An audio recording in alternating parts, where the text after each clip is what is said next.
একটি বসতবাড়ি থেকে জেলেদের বরাদ্দকৃত সরকারি 780 কেজি চাল উদ্ধার করেছে জেলা প্রশাসন।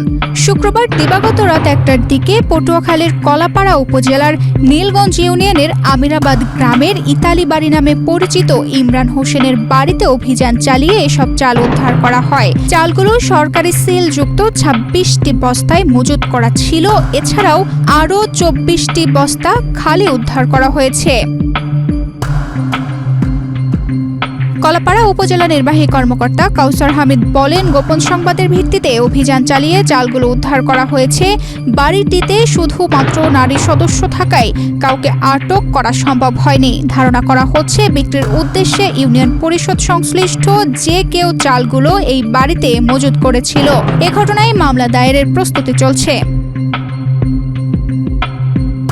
তানজিদা রহমান ইনায়া, বাংলাদেশ প্রতিদিন।